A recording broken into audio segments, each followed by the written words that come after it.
চাকরির পরীক্ষায় মৌলিক সংখ্যা সম্পর্কিত কিন্তু অনেক প্রশ্ন এসে থাকে।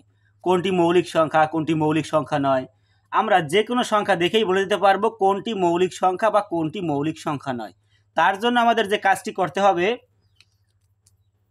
2, 3, 4, 5, 6, 7, এরপরে 8, 9, 10, 11 এ পর্যন্ত করলেই কিন্তু আমাদের হয়ে যায়।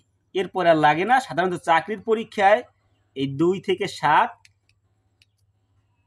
এর কিন্তু বাইরে কোনো প্রশ্ন আসেনি। 2 থেকে 7 দ্বারা বিভাজ্য, মানে 2 থেকে 7 দ্বারা ভাগ করা যাবে যে সংখ্যাগুলোকে, তারা কিন্তু মৌলিক সংখ্যা হবে না। এই 2 থেকে 7 দ্বারা বিভাজ্য এর ভিতরেই কিন্তু যত সংখ্যা এসেছে সবগুলো কিন্তু 2 থেকে 7 দ্বারা ভাগ করা গেছে। এরপরে কিন্তু আর বাদ বাকি অতিরিক্ত আর কোনো সংখ্যা দিয়ে আমাদের যাচাই করার প্রয়োজন হয়নি। তাহলে আমাদের 2 থেকে 7 পর্যন্ত আমরা যদি জানতে পারি যে 2 থেকে 7 পর্যন্ত সংখ্যা দ্বারা কোন কোন সংখ্যাকে ভাগ করা যাবে, যে যে সংখ্যাকে ভাগ করা যাবে সেই সেই সংখ্যা হবে মৌলিক সংখ্যা না, আর যে যে সংখ্যাকে ভাগ করা যাবে না সেই সংখ্যাগুলো হবে মৌলিক সংখ্যা। আমরা সবাই জানি 2 দিয়ে ভাগ করার নিয়ম হচ্ছে 0, 2, 4, 6, 8 এই 5টি সংখ্যা দ্বারা, এই 5টি সংখ্যা বা 5টি অঙ্ক যদি কোনো সংখ্যার শেষে থাকে তাহলে সে 2 দ্বারা বিভাজ্য। ধরুন 20 এর শেষে কিন্তু 0 আছে, তার মানে এটা 2 দ্বারা বিভাজ্য। ধরুন 1992 এখানেও কিন্তু শেষে 2 আছে, তার মানে পুরো সংখ্যাটাই কিন্তু 2 দ্বারা বিভাজ্য।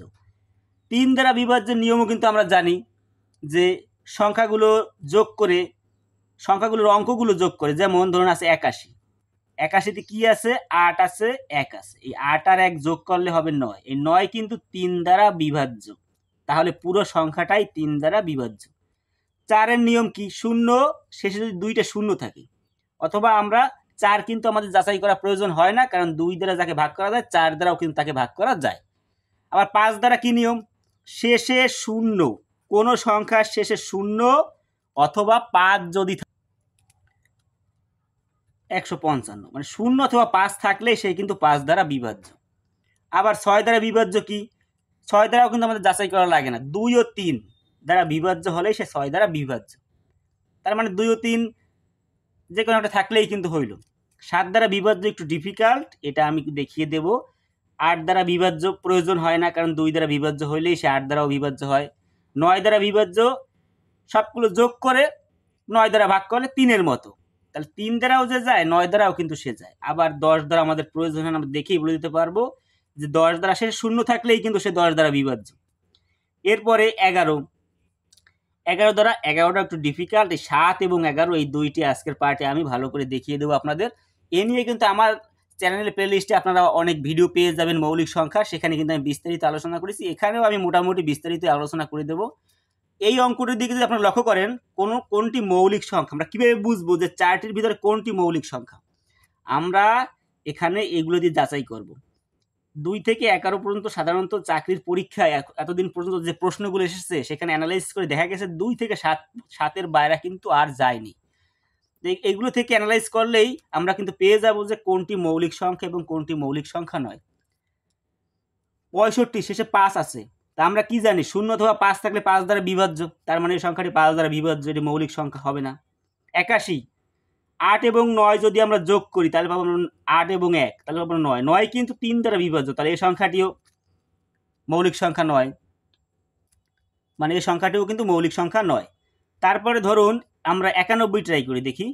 91তে কিন্তু আমরা এখানে আমরা যাচাই করে দেখি 2 দ্বারা ভাগ করা যায় না, 3 দ্বারাও যায় না, কারণ 9 আর 1 10, তাহলে 4 দ্বারাও কিন্তু যাবে না, শেষে 2টা 0 নেই, 5 দ্বারাও কিন্তু যাবে না, 6 দ্বারা তো যাওয়ার প্রশ্নই আসে না, কারণ 2, 3 দিয়ে যায় নাই।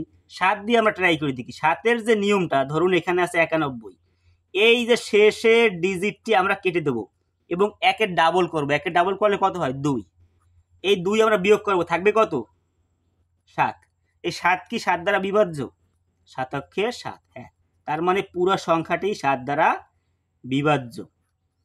এরপরে ধরুন 47, 47 কিন্তু আমাদের 2 দ্বারাও যায় না, 3 দ্বারাও যায় না, 4 দ্বারাও যায় না, 5, 6, 7 দ্বারা যায় কিনা আমরা ট্রাই করে দেখি। 7 দ্বারা কি যায়?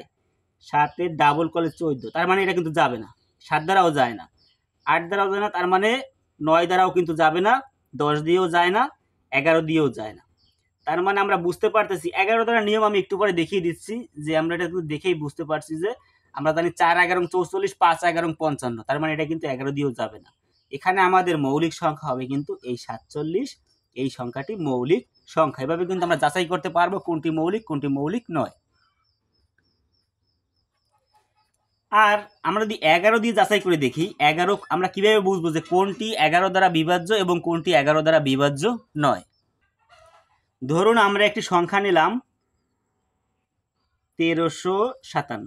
এখন এই সংখ্যাটি 11 দ্বারা বিভাজ্য কিনা আমরা কিভাবে যাচাই করতে পারি? আমরা এখানে লক্ষ্য করব এইটি কিন্তু 1, 2, 3, 4 ধরলাম আমরা, এটা 1, এটা 2, এটা 3, এটা 4, তার মানে এই 7 এবং 3 এটা কিন্তু বিজোড়। 7 আর 3 যদি আমরা যোগ করি তাহলে পাবো কিন্তু আমরা 7 আর 3 যদি আমরা যোগ করি তাহলে পাবো আমরা 10।